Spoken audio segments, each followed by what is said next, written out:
really weak at is the run game. So when you run at him, he's going to have a problem.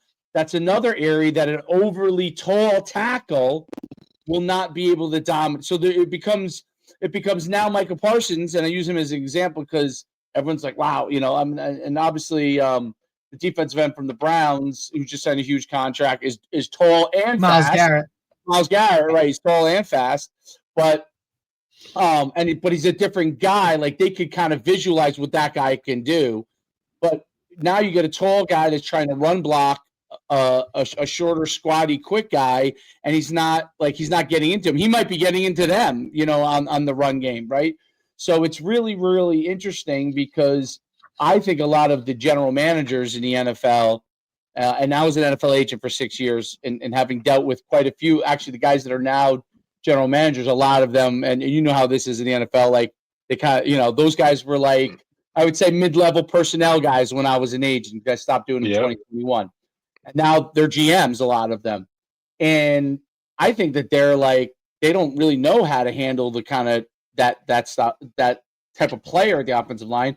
And you have the Zach, so when you're moving back inside, like Zach Martin, or, some teams may require an enormous guard. Some teams may require a more athletic guard, depending on what your kind of scheme is, even though at the NFL, a lot of people run certain things.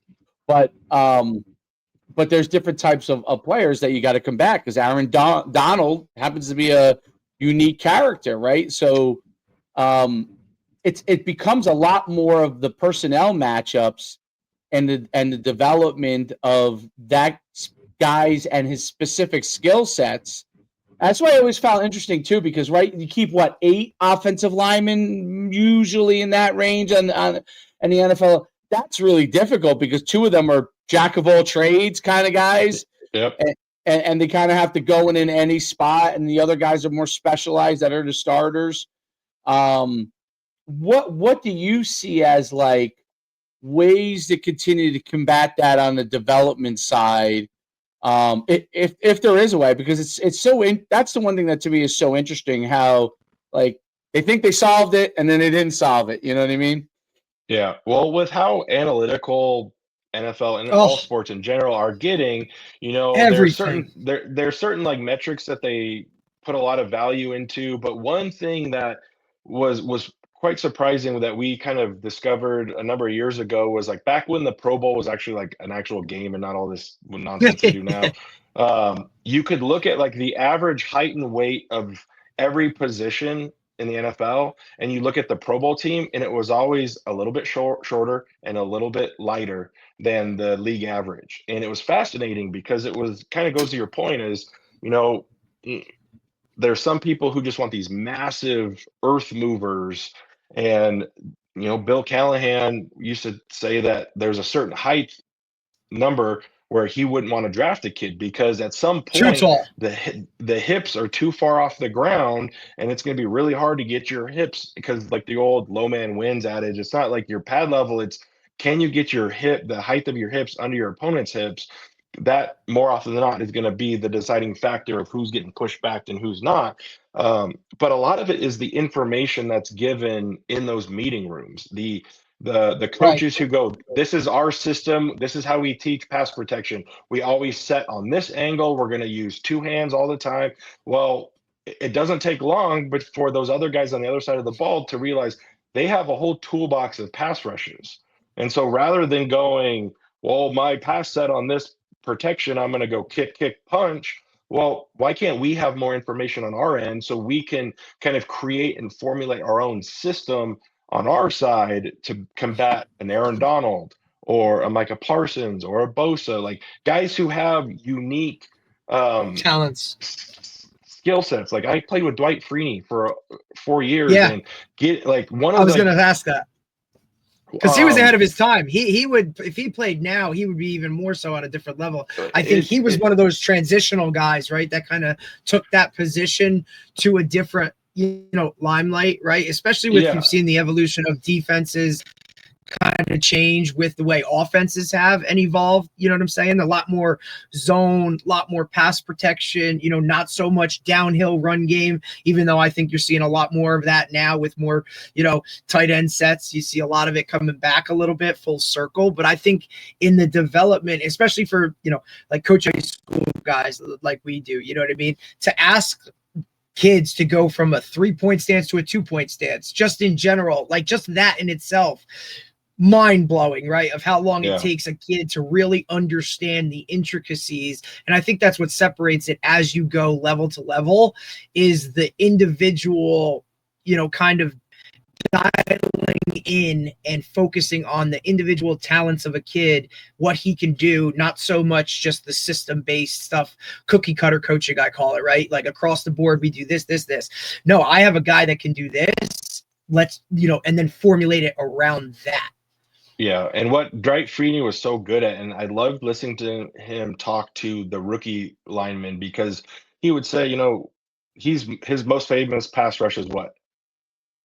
His spin. He was like the most deadly spin in all of NFL history. But he's like, every tackle I go against knows I have a good spin move. I can't just go out there and spin every time and beat them. That's not what beats them. Is he had this rule of 3 that he was going to develop a really good inside move, a really good speed to power rush, and then the moment those guys start leaning, and then he could rush around the edge. It was like when you get that guy out of a good posture, he would beat him with the spin. And so for us as linemen, what we teach, it's like we're going to fill your toolbox up with a variety of sets, because your pass set, the angle that you depart the line of scrimmage from, that's going to change. If the more vertical I take a set, the more time the defensive lineman has time and space to get around me. Sometimes I need that time based on the protection, based on my position, but I can go with sharper angles to shave time and space off of my guy and get contact on him now. Well, I grew up with a lot of two-hand punching. Well, you look at around the league, most teams are teaching independent hands. Not only just independent hands, like I always joke with coaches about, I was always taught to like hit the sides of the breastplate and grab it like a steering wheel. I'm like, well, whoever came up with that steering wheel analogy never played higher than high school, because the closer I am to the lineman's core, he has all of this ability to resist the force I'm trying to do. So for us, we teach different strikes that are closer to the armpits, that manipulate the shoulder plane, or a clamp to the outside of the shoulder cap, or an underneath the breastplate. So we have different handles that we can kind of create this system based off, we call it our strike system. So it's like, if I'm going to set an A14, my angle of my set, what my outside hand is going to do, what my inside hand is going to do. And so we have a system. So when I'm studying film, I can put a rusher in a box. I can go, okay, is he a power rusher? Is he trying to beat me with his speed or his strength, bull rush? Is he a timing rusher? Is he trying to delay this? We call it the cadence for contact. So when the ball snapped, lineman and pass probably has some timer that goes kick, kick, punch, kick, kick, kick, punch. If that guy is shaking and stuttering, to delay that, the offensive lineman generally is going to soften his posture.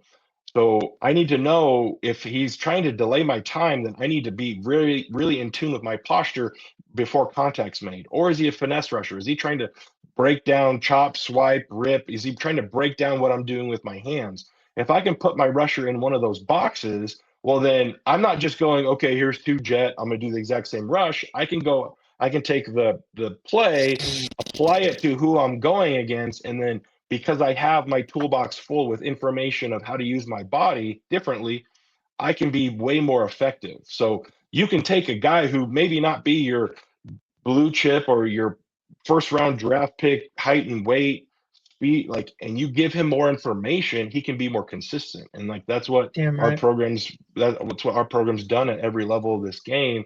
And the more coaches that we kind of expose it to, are it's what I did. I said, how come no one taught me this when I was playing football? And it's of course, that's what we all say.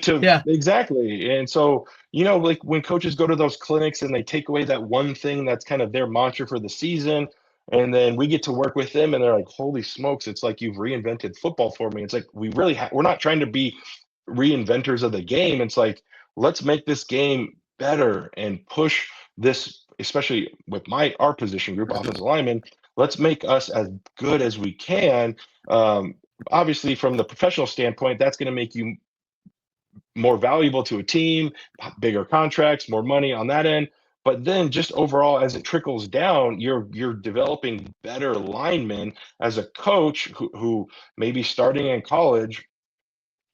How do you get the recruits to come to you if you don't have the NIL budget? You don't have the fancy marketing techniques. You can't offer him a ride in a Lamborghini. It's like, well, I'm gonna take your skill set where it is now, and by the time you leave here, you're gonna be comparable to those kids with those at those fancy schools. And so for us, like the missing component here is information. And so it's applying that information and with the technology that we have. I mean, when I started coaching high school, and I'm like, you guys have this huddle and you can watch video on the sidelines. Like it's like the NFL. Yep. Like the stuff you have, the resources are Mike, so crazy today that all that we have to do as coaches is like learn to become better teachers, because it's easy to get stuck in the rut and go, okay, it's week 1, it's Monday, here's the Monday drills, here's the Tuesday Great drills. point. Instead of going, hey, this is where we really struggled last week. Let's make it a point of emphasis to go, hey, we're going to be better with our feet. We're going to be better at the point of attack, or we're not going to let guys around the edge. We're going to be better at widening rushers and really approach the development that way, rather than just Monday, Tuesday, and as coaches, kids have access to so many Everything.